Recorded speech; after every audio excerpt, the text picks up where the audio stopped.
ये 4 जून 1757 का दिन था। बंगाल के दारुल हुकूमत मुर्शदाबाद में कुछ लोग एक पालकी उठाए जा रहे थे जिसके दरवाजे पर्दों से ढके हुए थे। देखने वाले समझ रहे थे कि यकीनन ये किसी अमीर घराने की पर्दादार मुसलमान खातून जा रही हैं, चुनाचे लोग एहतरामन रास्ता छोड़ते जाते थे। फिर पालकी उठाने वालों ने मीर जाफर के घर के दरवाजे पर इस पालकी को उतार दिया। पालकी का पर्दा हटा और इसमें बैठा एक अंग्रेज लोगों की नजर बचाकर घर में दाखिल हो गया। घर के अंदर मीर जाफर और उनके बेटे मीर मीरन मौजूद थे, जो कुछ घबराए हुए से थे, लेकिन आने वाले मेहमान को पहचान कर उनकी जान में जान आई। अंग्रेज के पास कुछ कागजात थे जिन पर उसने मीर जाफर और मीर मीरन से दस्तखत लिए। जब दस्तखत हो गए तो इस अंग्रेज ने अजीब फरमाइश की। उसने कहा, कुरान पाक मंगवाइए। मीर जाफर ने कुरान पाक मंगवाया और अंग्रेज ने कहा, अब इस पर हाथ रख कर कहिए कि आप इन कागजात में जो मुआहदा लिखा है उस पर अमल करेंगे। मीर जाफर ने बिला तरद्दुद कुरान मजीद पर हाथ रख दिया और कहा, मैं इस मुआहदे की पासदारी करूंगा। इस मुआहदे में क्या लिखा था? तारीख की अजीबोगरीब स्क्रिप्टेड जंग कैसे लड़ी गई? नवाब सिराजुद्दौला का आखिरी वफादार जनरल कौन था? मैं हूं फैसल उड़ाइच और देखो सुनो जानो की मिनी सीरीज सिराजुद्दौला और मीर जाफर की कहानी की चौथी किस्त में हम आपको यही सब दिखाएंगे।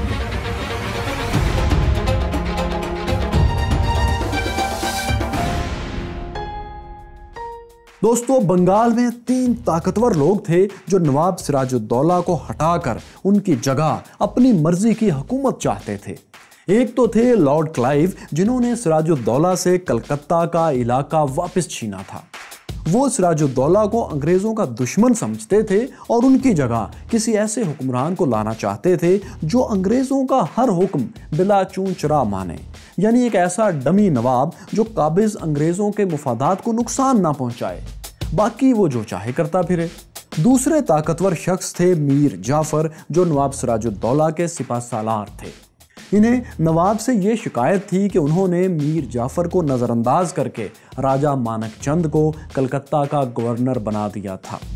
नौजवानी में मीर जाफर के साथ सिराजुद्दौला का रवैया भी बड़ा सख्त रह चुका था। फिर दोनों के तजर्बे और उम्र में फ़र्क भी ज़मीन आसमान का था। सो ये मीर जाफर भी नवाब सिराजुद्दौला का तख्ता उलट कर उनकी जगह खुद हुक्मरान बनने का ख्वाब देख रहे थे। ताकत के इस खेल का दोस्तों तीसरा बड़ा खिलाड़ी था मेहताब राय, जगत सेठ खानदान का सरबराह मेहताब राय।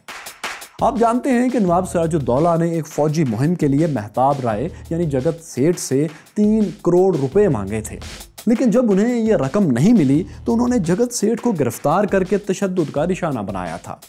इसी तरह उन्होंने एक मौके पर जगत सेठ, जो कि हिंदू थे, उन्हें यह धमकी भी दी थी कि वो उनके खतने करवा देंगे। अब जगत सेठ सिराजुद्दौला की हुकूमत ख़त्म करके अपनी बेइज्जती का बदला लेना चाहते थे। फिर दोस्तों एक दिन यूं हुआ कि ये तीनों खिलाड़ी सिराजुद्दौला के खिलाफ एक हो गए और इसकी वजह थी मुआहदा अली नगर। आप जान चुके हैं कि नवाब सिराजुद्दौला ने मुआहदा अली नगर के तहत कलकत्ता अंग्रेज़ों को सरेंडर कर दिया था। इस मुआहदे की खबरें पूरे बंगाल में फैल गई थीं और इसकी वजह से नवाब सिराजुद्दौला की शोहरत एक कमज़ोर हुक्मरान के तौर पर फैल रही थी, जबकि इसके मुकाबले में अंग्रेज़ बंगाल में एक बड़ी ताकत बनकर उभर रहे थे। इससे पहले बंगाल की सियासत में अंग्रेज़ों का दूर दूर तक कोई स्टेक नहीं था, उन्हें सिर्फ ताजिर ही समझा जाता था। लेकिन अब उन्होंने मैदान जंग में अपना लोहा मनवा लिया था। अंग्रेज़ों के इस नए रूप को नवाब ऑफ बंगाल सिराजुद्दौला के मुखालफीन एक सुनहरी मौका जान रहे थे। वो देखने लगे थे कि अगर अंग्रेज़ों को साथ मिला लिया जाए तो नवाब को हटाना आसान हो जाएगा। इधर अंग्रेज़ों को भी बंगाल में अपनी इस नई ताकत का एहसास था और वो इससे फ़ायदा उठाने के लिए सिराजुद्दौला के साज़िशी दरबारियों से हाथ मिलाने पर तैयार थे। तो अब ये हुआ कि सिराजुद्दौला के इन तीनों बड़े दुश्मनों यानी लॉर्ड क्लाइव, मीर जाफर और जगत सेठ ने आपसी फ़ायदों के लिए इत्तेहाद कर लिया और एक दूसरे से राब्ते शुरू कर दिए। जगत सेठ ने कलकत्ता के एक महाजन अमीन चंद के ज़रिए लॉर्ड क्लाइव से राब्ता इस्तवार किया। उधर मीर जाफर के खास आदमी अमीर बेग ने भी लॉर्ड क्लाइव के साथ पैगाम रसानी शुरू कर दी, यानी ये दोनों इनके एलची बन गए। लॉर्ड क्लाइव ने भी अपने एक आर्मीनियन एजेंट को मुकर्रर कर दिया कि वो नवाब सिराजुद्दौला के दरबार में होने वाली हर साजिश की इत्तला उस तक पहुंचाता रहे। यूं अपने कासिदों के जरिए ये तीनों ताकतवर खिलाड़ी आपस में राब्ता करने में कामयाब हो गए और एक नई साजिश पकने लगी। तो अब हुआ ये कि पैगाम रसानों की मदद से इस साजिश के तीनों किरदारों यानी जगत सेठ, मीर जाफर और लॉर्ड क्लाइव में बाकायदा एक मुआहदा तय पा गया। इस मुआहदे की शराइत ये थी कि जगत सेठ और मीर जाफर अंग्रेज़ों को 28 मिलियन यानी 2 करोड़ 80 लाख रुपए फ्राहम करेंगे। ये कितनी बड़ी रकम थी इसका अंदाज़ा इस बात से लगाएं कि उस वक्त बंगाल का कुल रेवेन्यू यानी टैक्सेस की कुल आमदनी भी इतनी ही थी तकरीबन। इसके अलावा ये भी तय पाया कि कंपनी बहादुर की फ़ौज को माहाना 1,10,000 रुपये अलग से अदा किए जाएंगे। ये भी वादा किया गया कि कंपनी की मदद से हुकूमत कायम करने के बाद मीर जाफर और जगत सेठ कंपनी को कलकत्ता के पास बंगाली इलाकों में ज़मीनें खरीदने, टकसाल कायम करने और ड्यूटी फ्री ट्रेड की इजाज़त भी देंगे। कलकत्ता पर सिराजुद्दौला के हमले से कंपनी को जो नुकसान पहुंचा था उसके बदले में कंपनी को 10 लाख पाउंड्स की मज़ीद रकम भी अलग से अदा की जाएगी। 4 जून 1757 को इस मुआहदे को हतमी शक्ल दे दी गई। ये वही मुआहदा है दोस्तों जिसके बारे में हमने आपको वीडियो के शुरू में बताया था कि एक अंग्रेज़ अफसर मीर जाफर के घर आ गए थे पालकी में बैठकर और उनसे दस्तखत ले लिए थे। उन्होंने मीर जाफर को इखलाकी तौर पर मज़ीद पाबंद करने के लिए उसी वक्त कुरान पाक पर हल्फ भी लिया था कि वो इस मुआहदे की पासदारी करेंगे। और देखिए कि कैसे गद्दारी के इस अहद की पासदारी उन्होंने की। तो अब नवाब सिराजुद्दौला को इक़्तिदार से हटाने के लिए स्टेज तैयार हो चुका था, लेकिन शेर के शिकार के लिए अभी हांका करना बाकी था। ये हांका कैसे करें?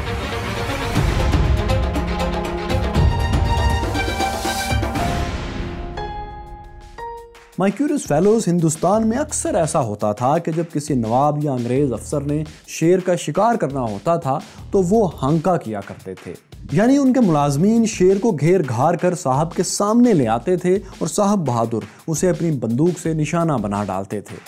फिर इस शेर पर एक पांव रख कर वो फ़ख्र से तस्वीरें बनाते थे और इसकी खाल अपने कमरे में सजाकर मेहमानों पर अपनी बहादुरी का रोब डाला करते थे कि हम शेर के शिकारी हैं। जंगे प्लासी में भी एक तरह का ये हांका ही तैयार हो रहा था। फ़र्क सिर्फ इतना था कि इसमें हांका जंगल के शेर का नहीं बल्कि बंगाल के नवाब सिराजुद्दौला का होना था और हांका करने वाले उनके अपने जनरल्स और दरबारी थे। इन दरबारियों की ड्यूटी ये थी कि वो सिराजुद्दौला को घेर घार कर प्लासी के मैदान में ला खड़ा करें ताकि लॉर्ड क्लाइव आसानी से उनका शिकार कर सकें अपने साजिशी इत्तेहादियों की मदद से।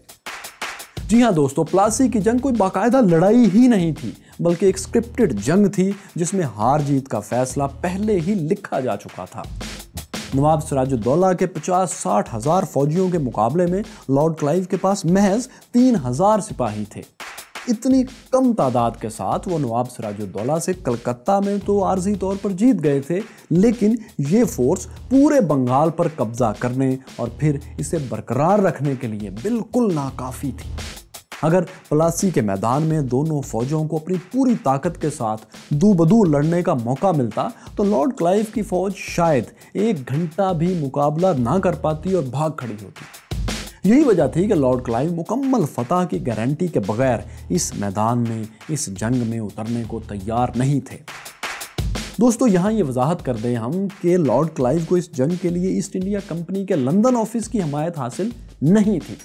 लंदन ऑफिस से हिंदुस्तान में ईस्ट इंडिया कंपनी को यही हिदायत थी कि वो मुकामी हुक्मरानों के ज़ाती झगड़ों में ना उलझें और पूरी तवज्जो सिर्फ तिजारत पर रखें। यही वजह थी कि लॉर्ड क्लाइव हुकूमत बरतानिया या ईस्ट इंडिया कंपनी के कहने पर नहीं बल्कि अपने रिस्क पर सिराजुद्दौला से लड़ने जा रहे थे। उन्होंने ही ईस्ट इंडिया कंपनी के अफसरों को कायल किया था कि बंगाल में फ्रांस का असर ख़त्म करने के लिए ये जंग बहुत ज़रूरी है। अगर उन्हें शिकस्त हो जाती या उनकी फ़ौज को कोई बड़ा नुकसान पहुंचता तो लॉर्ड क्लाइव के कोर्ट मार्शल की नौबत आ सकती थी। इसीलिए लॉर्ड क्लाइव मोहतात थे और फतह का यकीन किए बगैर आगे बढ़ने पर तैयार नहीं थे। जैसे लॉर्ड क्लाइव बड़ी जंग से हिचकिचा रहे थे, वैसे ही मीर जाफर भी बंगाल में कोई बड़ी तब्दीली, किसी बड़ी तबाही के बगैर चाहते थे। उनकी ख्वाहिश ये थी कि नवाब सिराजुद्दौला के बाद वो खुद को और अंग्रेज़ों को बंगाल के निजात दहिंदा के तौर पर पेश करें ताकि अवाम उनकी हुकूमत को कबूल करें। ऐसा उसी सूरत में मुमकिन था जब अंग्रेज़ फ़ौज बंगाल में किसी बड़े खून खराबे और लूट मार से बाज रहे, ताकि अवाम अंग्रेज़ों और उनके बनाए हुए हुक्मरान यानी मीर जाफ़र से नफ़रत ना करें। यानी वो चाहते थे कि सांप भी मर जाए और लाठी भी ना टूटे। नवाब सिराजुद्दौला का कांटा वो निकालना चाहते थे और मीर जाफ़र अपनी शोहरत ख़राब किए बगैर ये सब करना चाहते थे। इन्हीं बातों को जहन में रखते हुए मीर जाफ़र और लॉर्ड क्लाइव ने यह प्लान बनाया कि सिराजुद्दौला से कोई बड़ी जंग नहीं लड़ी जानी चाहिए। प्लान का अहम नुक्ता यह था कि लॉर्ड क्लाइव अपने 3000 फौजियों के साथ कलकत्ता से बंगाल के दारुल हुकूमत मुर्शिदाबाद की तरफ पेशकदमी करेंगे। रास्ते में वो किसी मुनासिब मुकाम पर पड़ाव डाल लेंगे। इस दौरान उनके फौजी लूट मार वगैरह से बाज रहेंगे। मीर जाफ़र सिराजुद्दौला के साथ पूरा लाओ लश्कर लेकर मैदान जंग में लॉर्ड क्लाइव से मुकाबले के लिए उसके सामने पहुंच जाएंगे। लेकिन जब जंग शुरू होगी तो मीर जाफ़र लड़ाई में हिस्सा नहीं लेंगे, बल्कि अपनी फौज के एक बड़े हिस्से को भी लड़ने से रोक देंगे। इसका नतीजा ये निकलेगा कि नवाब के थोड़े बहुत वफादार दस्ते अंग्रेज़ों से शिकस्त खाकर भाग निकलेंगे और इसके बाद मीर जाफ़र इस पूरी फौज पर, इस इलाके पर, बंगाल पर टेक ओवर कर लेंगे। तो यूँ दोस्तों, ये सारी जंग एक स्क्रिप्टेड वॉर थी। बस खानापुरी के लिए एक छोटी सी झड़प यानी हांका होना था और इसके बाद खेल ख़त्म। इस प्लान के मुताबिक 13 जून 1757 को यानी मीर जाफ़र से मुआहदे के महज 9 रोज़ बाद लॉर्ड क्लाइव ने सिराजुद्दौला पर मुआहदा अली नगर की खिलाफ वर्जी का इल्ज़ाम लगाकर ऐलान जंग कर दिया। ऐलान जंग के लिए बहाना यह बनाया गया था कि सिराजुद्दौला ने अंग्रेज़ों के दुश्मन फ्रांसीसियों को अपने पास पनाह दे रखी थी। हकीकत यह थी कि अंग्रेज़ों ने बंगाल में फ्रांसीसियों की एक आबादी पर कब्जा कर लिया था। इस आबादी से कुछ फ्रांसीसी फरार होकर सिराजुद्दौला के पास गए और नवाब ने इन्हें पनाह दे दी।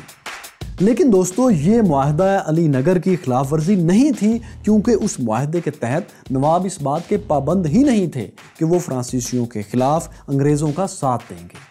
इसके बरक्स हकीकत ये थी कि फ्रांसीसी आबादी पर हमला करके उल्टा अंग्रेज़ों ने मुआहदा अली नगर की खिलाफ वर्जी की थी, क्योंकि फ्रांसीसी आबादी बंगाल की सरजमीन पर बंगाल की हुकूमत की इजाज़त से कायम थी। इस पर किसी गैर मुल्की ताकत का हमला करना, वो भी नवाब की इजाज़त के बगैर, गैर कानूनी था।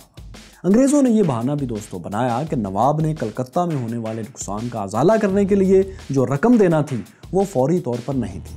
13 जून को लॉर्ड क्लाइव ने 3000 फौज और 8 तोपों के साथ मुर्शिदाबाद की तरफ पेशकदमी शुरू कर दी। इनकी फौज में 800 यूरोपीय फौजी थे, जबकि 2200 हिंदुस्तानी सिपाही थे। यानी हिंदुस्तानी सिपाहियों की तादाद ज़्यादा थी जो अपने ही हमवतनों के खिलाफ अंग्रेज़ों के साथ मिलकर लड़ने जा रहे थे। जब बरतानवी फ़ौज कलकत्ता से रवाना हुई तो ये बंगाल में चावल की बुआई का मौसम था। किसान खेतों में काम कर रहे थे और हैरत और दिलचस्पी से इस फौज को देख रहे थे जो मुर्शिदाबाद की तरफ जा रही थी। इन किसानों के वहमो गुमान में भी नहीं था कि ये फौज हिंदुस्तान के गले में आने वाली 5 नस्लों की गर्दन में तकरीबन 2 सदियों के लिए गुलामी का तोख डालने जा रही है।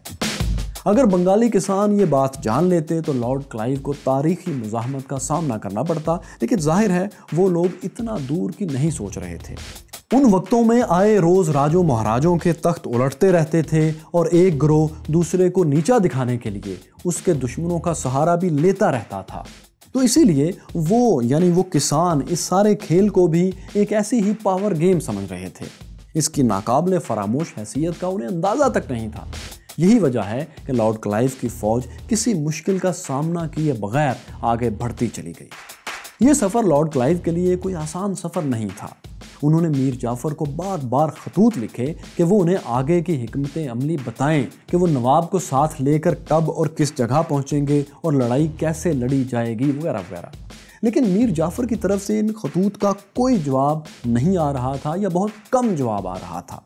मीर जाफर के इस रवैये से लॉर्ड क्लाइव ये सोचने लगे कि आया अब वो कलकत्ता लौट जाएं वापस या फिर अपने बलबूते पर पेशकदमी मुर्शिदाबाद की तरफ जारी रखें। दूसरी तरफ मीर जाफर दोस्तों इसलिए मोहतात रवैया अख्तियार कर रहे थे ताकि सिराजुद्दौला को उन पर शक ना हो। ये बहुत नाजुक वक्त था उनके लिए। मीर जाफर की जरा सी गलती बना बनाया खेल बिगाड़ सकती थी। वो आखिर वक्त तक नवाब सिराजुद्दौला को इस धोखे में रखना चाहते थे कि वो उनके वफादार जनरल हैं। दूसरी तरफ मीर जाफर लॉर्ड क्लाइव को भी आगे बढ़ते रहने की सलाह मुसलसल दे रहे थे।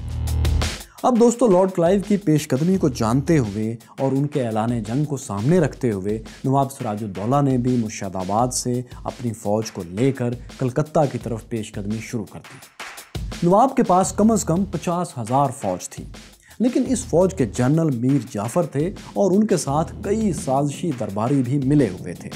सितम ज़रीफ़ी देखिए कि सिराजुद्दौला को आखिर वक्त तक एहसास ही नहीं हो सका कि वो एक ट्रैप में फंसने जा रहे हैं। अपनी तरफ से वो यही समझ रहे थे कि वो जंग जीतने जा रहे हैं, क्योंकि हथियारों और फौज की तादाद के लिहाज से उन्हें लॉर्ड क्लाइव पर बहुत वाज़ेह बरतरी हासिल थी। लॉर्ड क्लाइव की 8 तोपों और महज 3,000 फौजियों के मुकाबले में उनके पास 50 से ज़्यादा तोपें और 50,000 के करीब फौज थी। इस फौज में भी 15,000 घुड़सवार थे और कुछ फ्रांसीसी फौजी भी इनके साथ थे। नवाब के बहुत से पैदल सिपाहियों के पास बंदूकें भी थीं, लेकिन इन सिपाहियों को बंदूकों के जरिए किसी जदीद फौज से दू बदू मुकाबले का तजर्बा अभी तक नहीं था। इसके अलावा उनका डिसिप्लिन और उनकी ट्रेनिंग भी अंग्रेज़ फौजियों से कम दर्जे की थी। नवाब की असल ताकत उनके घुड़सवार दस्ते थे, जिनका सबसे अहम हथियार तलवारें थीं। ताहम तादाद के लिहाज से नवाब सिराजुद्दौला की फ़ौज को लॉर्ड क्लाइव पर बहुत वाज़ेह बरतरी हासिल थी। लॉर्ड क्लाइव के एक फौजी के मुकाबले में सिराजुद्दौला के पास 20 सिपाही थे। जब नवाब सिराजुद्दौला मुर्शिदाबाद से रवाना हुए तो इस लश्कर की शानो शौकत ही दोस्तों देखने वाली थी। ताकतवर बैल भारी तोपों को खींच रहे थे। घुड़सवार दस्तों के अलावा हाथियों की बड़ी तादाद भी फौज के साथ थी। इतनी ताकतवर फौज को देखकर कोई नहीं कह सकता था कि नवाब ऑफ बंगाल को शिकस्त होगी। नवाब सिराजुद्दौला मुतमईन थे और उन दरबारियों में घिरे हुए थे जो उन्हें मुसलसल फतह का यकीन दिलाते जा रहे थे। हालांकि इन्हीं में से बेशतर वो लोग थे जो लॉर्ड क्लाइव से दरपर्दा हाथ मिला चुके थे।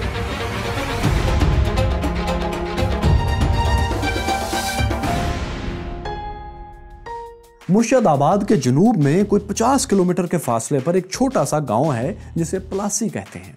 ये गांव और इसके इर्द गिर्द का इलाका ही वो जगह है जहां हिंदुस्तानी तारीख की ये अहम तरीन लड़ाइयों में से एक लड़ाई लड़ी गई, यानी जंग प्लासी। नवाब सिराजुद्दौला अपनी फौज के साथ लॉर्ड क्लाइव से भी पहले इस मैदान में पहुंच गए थे। नक्कारों की गूंज में उन्होंने यहाँ अपना कैंप लगाया और दुश्मन का इंतजार करने लगे। नवाब सिराजुद्दौला के मैदान जंग में पहुंचने के 1-2 रोज़ के अंदर लॉर्ड क्लाइव भी वहाँ पहुँच गए। उन्होंने जब नवाब की इतनी बड़ी फौज को अपने मुकाबले पर सफारा देखा तो करीब ही आमों के एक बाग में दिफाई पोजीशन ले ली। यहाँ उनकी फौज को बंदूकों और तोपों से निशाना बनाना थोड़ा मुश्किल था। लॉर्ड क्लाइव ने अपनी तमाम तोपों को भी ऐसी पोजीशन में खड़ा कर दिया कि अगर नवाब की फौज उनकी तरफ पेशकदमी करे तो उस पर भरपूर गोलाबारी की जा सके। तो पोजीशन ये थी कि दोनों दुश्मन आमने सामने थे। नौजवान नवाब सिराजुद्दौला को उनके गद्दार घेर कर लॉर्ड क्लाइव के सामने ले आए थे, लेकिन अब भी कुछ रुकावटें मौजूद थी। सबसे बड़ी रुकावट तो ये थी कि मीर जाफर और लॉर्ड क्लाइव के दरमियान कोई 2 टोक पैगाम रसानी, डायरेक्ट मैसेजिंग नहीं हो पा रही थी, यानी कम्युनिकेशन गैप था इन दोनों के दरमियान।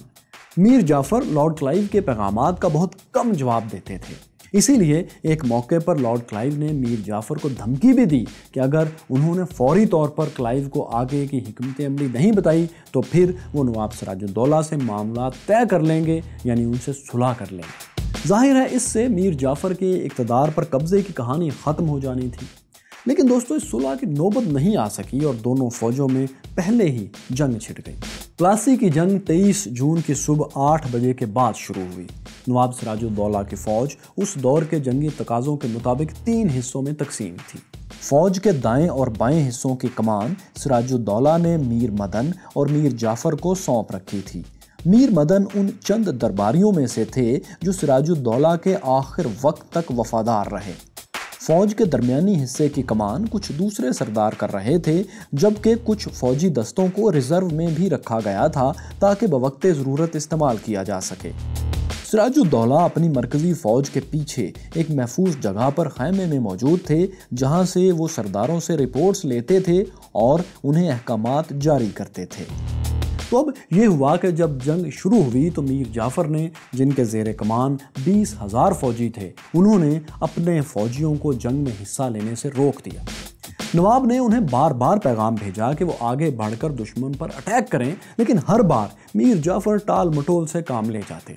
हालांकि अगर वो हमला कर देते तो आमों के बाग में छुपी लॉर्ड क्लाइव की छोटी सी फौज जनरल मीर मदन और जनरल मीर जाफर के दस्तों के दरमियान में आकर पिस जाती। लेकिन ऐसा हो ना सका। मीर जाफर की धोखादही के बायस इस जंग का सारा बोझ मीर मदन के तनहा कंधों पर आन पड़ा। जंग की शुरुआत नवाब सिराजुद्दौला की तरफ से हुई थी और सबसे पहले उनके इत्तेहादी फ्रांसीसी तोपखाने ने बमबारी की थी। इसके बाद बंगाली तोपखाने ने भी फायर खोल दिया। जवाब में अंग्रेजी तोपों ने भी गोले बरसाना शुरू कर दिए, लेकिन दोनों तरफ के तोपखाने में इतना फासला था कि किसी को कोई नुकसान नहीं पहुंचा। अलबत्ता अंग्रेजी तोपखाने ने नवाब के घुड़सवार दस्तों को थोड़ा बहुत नुकसान पहुंचाया, जिस पर नवाब ने उन्हें पीछे हटा लिया। इसके बाद बंगाली फौज के पैदल दस्तों यानी इन्फेंट्री ने लॉर्ड क्लाइव की फौज की तरफ मार्च शुरू किया, लेकिन बरतानवी फौज ने इन पर गोलियों और गोलों की बरसात कर दी। क्लाइव के पास बारूद की एक खास किस्म थी जिसे ग्रेप शॉट कहते हैं। इस बारूद को जब तोप में भरकर चलाया जाता था तो ये बारूद तोप से निकलने के बाद कई टुकड़ों में बंटकर दुश्मन पर गिरता था और दुश्मन की सफ़ों में काफ़ी फासले तक नुकसान पहुंचाता था। लॉर्ड क्लाइव के फौजियों ने बंगाली फोर्सेस की पेशकदमी रोकने के लिए ग्रेप शॉट्स का भरपूर इस्तेमाल किया और बंगालियों की पेशकदमी रुक भी गई। कहते हैं इस मौके पर लॉर्ड क्लाइव ने जगत सेठ के नुमाइंदे अमीन चंद से, जो कि उनके साथ ही कलकत्ता से आए थे, उनसे नाराज़गी का इजहार किया। उन्होंने कहा कि मेरे साथ तो ये तय हुआ था कि जंग होगी ही नहीं, फिर ये लड़ाई क्यों हो रही है। अमीन चंद ने जवाब दिया कि जनाब ये कुछ लोग हैं जो सिराजुद्दौला के वफादार हैं, वो आपसे लड़ रहे हैं, उनके अलावा आप पर कोई हमलावर नहीं होगा। लॉर्ड क्लाइव को अमीन चंद की बात पर यकीन आया या नहीं, लेकिन इस मौके पर एक ऐसा काम हुआ कि जंग रुक गई। हुआ ये कि अचानक आसमान फट पड़ा। ये मानसून की बारिश थी और इस बारिश की वजह से लड़ाई को आर्जी तौर पर रोकना पड़ा।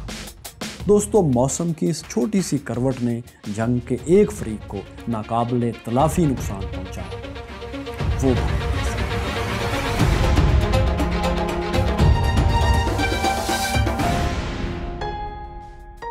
इस बारिश में जाहिर हो गया कि बरतानवी फौज की ट्रेनिंग और तजर्बा हिंदुस्तानी सिपाहियों से कहीं ज्यादा है। बरतानवी फौज हर तरह की सूरत हाल से निपटने की पूरी तैयारी करके आई थी। यही वजह थी कि जब बारिश शुरू हुई तो लॉर्ड क्लाइव ने फौरी तौर पर अपने फौजियों को हुक्म दिया कि वो अपने बारूद के ज़ख़ीरे को तरपाल की चादरों से ढांप दें।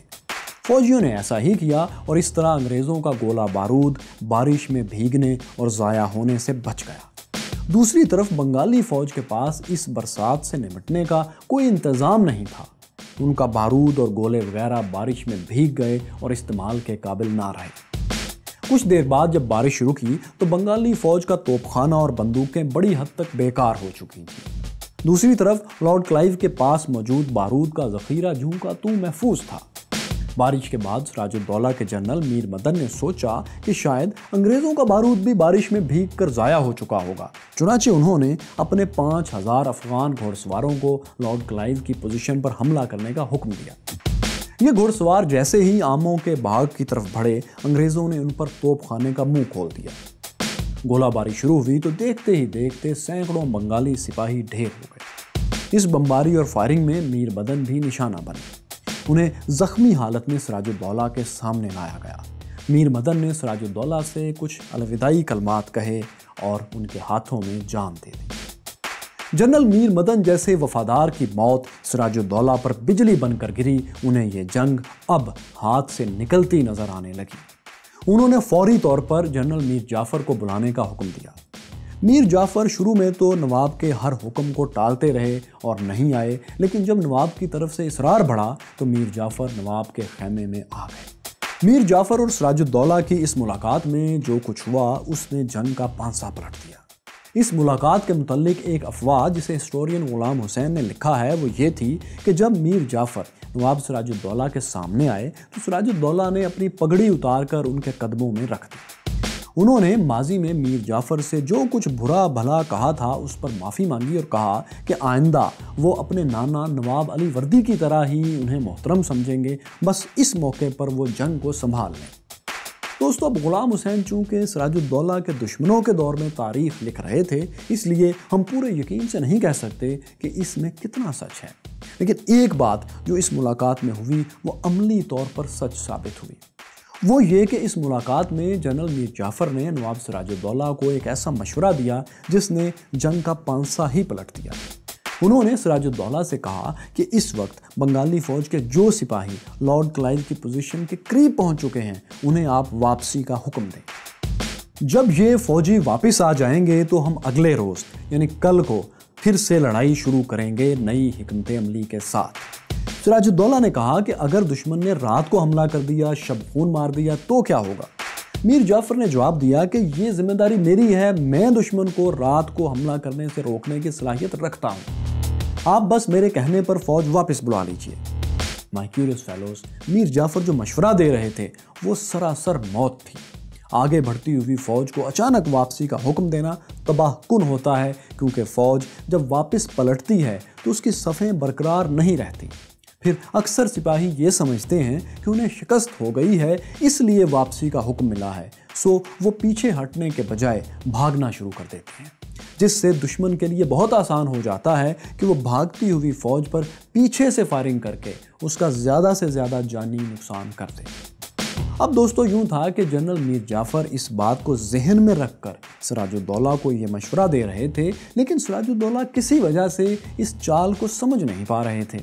हालांकि वफादार जनरल मीर मदन की मौत के बाद सिराजुद्दौला ने उनकी जगह राजा मोहन को फौज के उस हिस्से की कमान दे दी थी, और ये राजा मोहन उस वक्त सिराजुद्दौला से बहस कर रहे थे कि फ़ौज को इस मौके पर वापस ना बुलाएं, ऐसा ख़तरनाक होगा, हमें ऐसा नहीं करना चाहिए, मीर जाफ़र गलत मशवरा दे रहे हैं। उन्होंने मीर जाफ़र का मशवरा ना मानने की बहुत सलाह दी, लेकिन न जाने क्यों सिराजुद्दौला ने मीर जाफ़र का मशवरा मान लिया और अगले मोर्चों पर लड़ने वाले फ़ौजियों को वापसी का हुक्म दे दिया। दोस्तों, ये वो वक्त था जब बंगाली फोर्सेस लॉर्ड क्लाइव की फ़ौज के बहुत करीब पहुंच चुकी थी। दोनों फौजों की तादाद में इतना फ़र्क था कि इम्कान था कि अगर तलवारों से या दू बदू लड़ाई हो जाती तो लॉर्ड क्लाइव की मुख्तसर सी फ़ौज नवाब सिराजुद्दौला के फोर्सेस का मुकाबला ना कर पाती। लेकिन मीर जाफ़र के मशवरे ने अंग्रेज़ी फ़ौज को ऐन आखिरी लम्हात में एक बज़ाहिर यकीनी शिकस्त से बचा लिया। इस वापसी का नतीजा मीर जाफ़र की तौक़ुआत के ऐन मुताबिक निकला। जैसे ही फौज को वापसी का हुक्म मिला, सिपाहियों को लगा कि उन्हें शिकस्त हो गई है या कोई बड़ा हादसा हो गया है, इसलिए वापस बुलाया जा रहा है। सो वो इधर उधर भागने लगे, भगदड़ मच गई। इन्हें दौड़ता देखकर नवाब की फौज के बाकी दस्ते जो अभी तक जंग में शरीक नहीं हुए थे वो भी वापस महफूज पोजीशंस की तरफ दौड़ने लगे। जब तक नवाब सिराजुद्दौला ने इस घनौने खेल को समझा तब तक बहुत देर हो चुकी थी।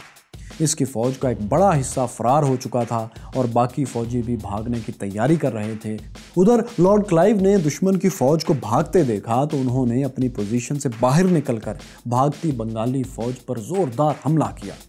सबसे पहले उन्होंने फ्रांसीसी तोपों को कब्जे में लिया और इन्हीं से नवाब की फ़ौज पर गोलाबारी शुरू कर दी। इस गोलाबारी की वजह से सिराजुद्दौला की फ़ौज की पसपाई का अमल और भी तेज़ हो गया। इधर मीर जाफ़र ने भी अपने फौजी दस्तों को पीछे हटकर दरियाए होगली के पार जाने का हुक्म दे दिया।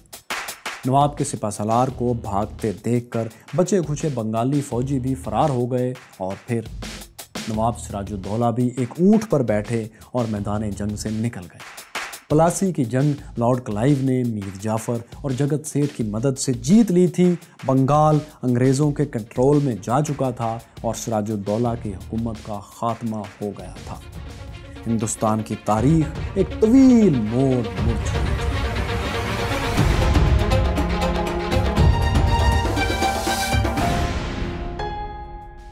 माय क्यूरियस फेलोज, प्लासी की जंग दुनिया की चंद फैसला कुन जंगों में से एक है, लेकिन ये जंग साथ ही तारीख की एक अजीब तरीन जंग भी है, क्योंकि इसके हर मरहले को पहले से तयशुदा तफसीलात के मुताबिक लड़ा गया था। मीर जाफ़र की गद्दारी की वजह से जंग में किसी भी मुकाम पर तलवारों से या दू-बदू लड़ाई की नौबत ही नहीं आई।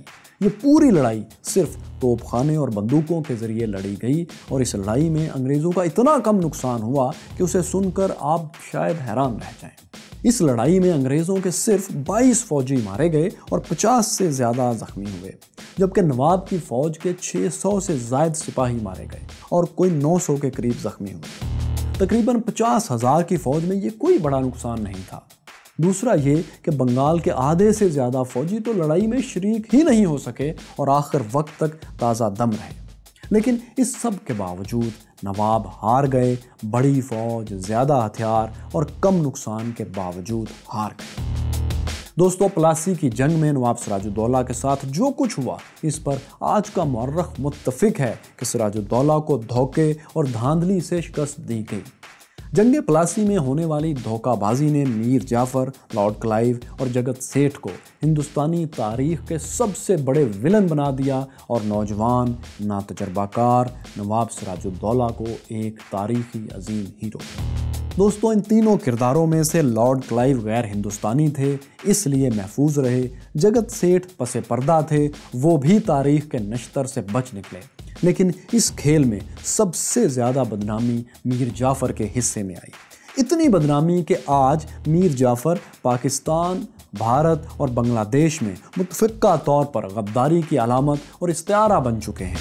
सकूत बंगाल के इस सान्हे को 263 साल गुजर चुके हैं, लेकिन मीर जाफ़र के नाम पर गद्दारी का लेबल ऐसा लगा है कि उनके बाद उनकी औलादें भी इस ताने से महफूज नहीं रह सकी। पाकिस्तान के पहले सदर मेजर जनरल सिकंदर मिर्ज़ा को भी उनके मुखालफिन आज तक इसीलिए तनकीद का निशाना बनाते हैं क्योंकि वो भी मीर जाफ़र की औलाद में से ही थे। ये कहानी भी हम आपको हिस्ट्री ऑफ पाकिस्तान में दिखा चुके हैं। तो माय क्यूरियस फेलोज, अब सूरत हाल ये थी कि सिराजुद्दौला शिकस्त खाकर मुर्शिदाबाद की तरफ फरार हो चुके थे और लॉर्ड क्लाइव उनका ताक़ुब करने के लिए पर तोल रहे थे। लेकिन मरने से पहले एक मुलाकात ज़रूरी थी। तारीख के इन दोनों बड़े किरदारों सिराजुद्दौला और मीर जाफ़र की एक आखिरी मुलाकात हुई, लेकिन इस आखिरी मुलाकात में क्या हुआ? सिराजुद्दौला को कत्ल करने के लिए एक ऐसा शख्स आया जो कभी उनका बहुत करीबी रहा था। ये शख्स कौन था? ये सब आपको दिखाएंगे, लेकिन सिराजुद्दौला और मीर जाफ़र की कहानी की अगली किस्त में। दोस्तों, हिंदुस्तान की तारीख की इस नाकाबिले फरामोश जंग की कहानी अगर आपने शुरू से नहीं देखी तो इस प्लेलिस्ट पर क्लिक कर लीजिए। यहाँ मुलाहजा कीजिए हिस्ट्री ऑफ अमेरिका की शानदार डॉक्यूमेंट्री और ये रही शाह फैसल की बायोग्राफी।